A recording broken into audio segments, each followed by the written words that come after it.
આ તરફ કચ્છના રાપરમાં 12 મે ખાંગાની સ્થિતિ જોવા મળી રહી છે। રાપરના ગ્રામ્ય વિસ્તારમાં ભારે વરસાદ વરસ્યો છે અને આ વરસાદથી જળાશયોમાં નવા નીરની આવક થઈ છે। ભારે વરસાદથી રાપરનો સુવઈ ડેમ ઓવરફ્લો થયો છે।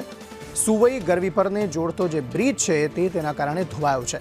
અનેક જગ્યાએ ખેતરો જે છે તે બેટમાં ફેરવાયા છે અને તેના કારણે અલગ અલગ વિસ્તારો જે છે તેમાં પણ પાણી ભરાઈ ગયા છે।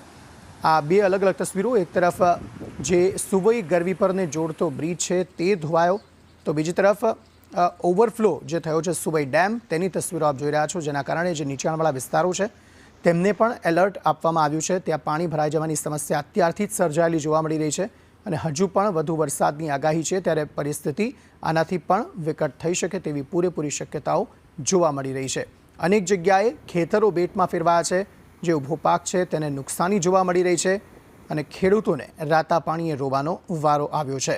એ ખેડૂત કે જે વરસાદની કાગાડોળે રાહ જોતો હતો, ત્યારે વધુ વરસાદને કારણે તે પાકની નુકસાની અત્યારે જોઈ રહ્યો છે। કચ્છના રાપરમાં 12 મે ખાંગાની સ્થિતિ જોવા મળી રહી છે। સુવઈ ડેમ ઓવરફ્લો થયો છે, સુવઈ ગરવીપરને જોડતો જે બ્રિજ છે તે પણ ધોવાયો છે।